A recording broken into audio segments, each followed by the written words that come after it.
Hey, I'm JD. Welcome to my channel. Here we're servicing a very old vintage Elgin Pocket watch. So the first thing I do here is line up the hands. As this is a hunter case with a lid on it, you want to be able to take the hands off without the lid getting in the way. So I take off the crystal, and then I very carefully I put a plastic sheet over the top of the hands, and I've used my hand removers. I use my smaller ones this time because it's a size 12 watch. It's smaller, and remove those hands. And then with the seconds hand, you really got to get in there with a couple of screwdrivers and then twist them in the opposite direction to get that done, right? So, and now I want to remove the watch from the case. Not a very difficult job to do. You just have to take the case screws off. The thing here is it just drops down a bit, and you need to take the case screws off and let it drop down, and then just pull the crown out, and then the movement will come right out. And I'm just removing that other case screw here and keeping a good eye on all this. And after I've done this, I want to make sure that the screws for the dial feet are loosened to be able to sort of just knead the dial out. So I just do like that, and then just kind of let the screwdriver go around and get my fingernails in there and remove that dial. It's in very good condition. Then the hour wheel goes out. Now I've got to remove the cannon pinion.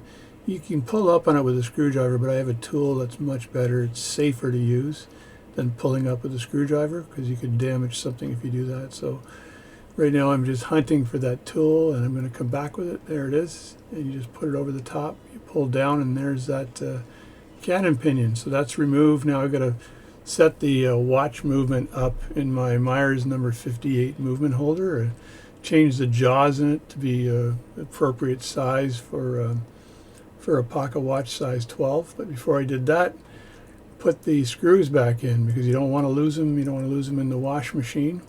So you take that out. Now I want the watch to be relatively safe. So the next thing I'm going to do is remove the balance from the watch. And just to do that, I've got a stick that I use, a Bergeron stick, to hold things down so things don't snap up.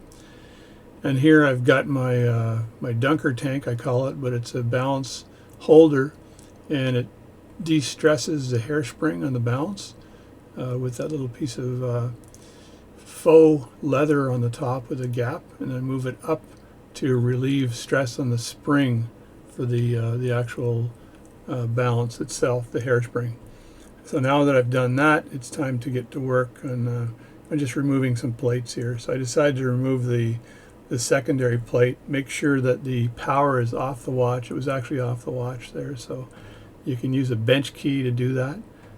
Get yourself some bench keys. Now I'm removing the screws from this particular plate. There's only 2 screws on this plate, and it covers the escapement wheel, and it covers the 4th wheel and other things. So just get your screwdriver on the edge and kind of work it out. There it is there. And now the next thing to do is to remove the ratchet wheel here. And so I'm doing that, and it's coming out. There we go.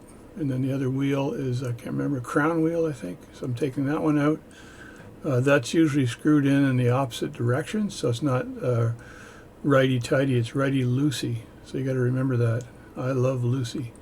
So there I'm removing the 3 screws holding this plate here. And again, I'm going to work that up with a screwdriver on the edge. So very carefully raise the plate straight up as much as I can. So now I've got 1 gear hanging on, so I just poke the top of the pivot to get that gear to drop down.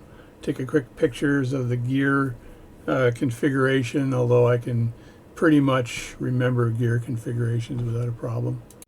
And now I've removed the escapement wheel. I get the barrel out, which I'm going to strip down in a few minutes. And I get the setting mechanisms out as well. So just remove that. I've decided to leave some of the setting mechanisms in place where they've got springs, so there's no chance of damaging it, and it'll wash up nicely anyway. I've conferred with other watchmakers. Now I'm taking off the bridge for the pallet fork, and the pallet fork was kind of stuck in that bridge, so it's not good. That'll hamper or reduce the amount of amplitude you get out of the watch. You can see that kind of stuck in there, so I just turn that around and grab that pallet fork very carefully and kind of work it out very carefully. and I usually wash the pallet fork by hand and don't put it in the machine. And now I'm going to take out the mainspring here. There's a small hole. Got to get the right screwdriver to get in there, and very carefully just pop it up. If you don't do it properly, you can warp the lid, which makes it more difficult to put in place. I push back down on the arbor and then take the arbor out without a problem. And now I got to kind of knead the spring, and I walk it out with my thumbnails, or my thumb. I leave my nails a little bit long on my thumb to enable me to walk springs out. And so there we go, just walk that spring out, left, right, left, right, left, right, until it's all out. And then I want to measure how much compression the spring is, and there's a theory that if the spring is compressed more than the size of the movement, then it needs to be replaced. I think the spring is probably good. Now the minute wheel needs to come out here, and that's the wheel that's driving the hour wheel in the center, and there's a small plate with very screws that are very thin, I guess. They have no depth. So there's the wheel. I want to clean that up. And I also want to take out, there's one piece right there I want to remove that's really just in place, not screwed down. And I remove that. So now the plate is ready for cleaning. I'll clean the jewels after, but I'll just, there it is, all stacked up, looking good. Now I want to stack this up. So what you want to do is make sure you've got the big pieces on the bottom with the plates, and then you want to basically put the barrel and the barrel cap in there and the barrel arbor in there, because they're pretty big pieces. And then the mainspring can go on top of that. I'll put that on in a second, but the small baskets, I want to put the small pieces in and make sure that a big piece within the small piece does not damage that piece. So you got to make sure you group them up so the pieces won't damage it. So I won't put a heavy piece in with like an escapement wheel, because a heavy piece would damage the escapement wheel. So I've got only two wheels in there, the escapement wheel and the fourth wheel go in there. Then I've got the center wheel and the intermediate wheel go in that one there. And then I've got the, I've taken those screws out of the way because they're way too small. You're going to lose those in the basket. And I'm putting the ratchet wheel and the crown wheel and other things in there. So there's lots of room in there. So you want to try to make it balanced out so when it spins you don't have a problem there at all. So there we go, I'm done, and I'm all ready to go down and do the washing in the washing machine. Thanks for watching my video.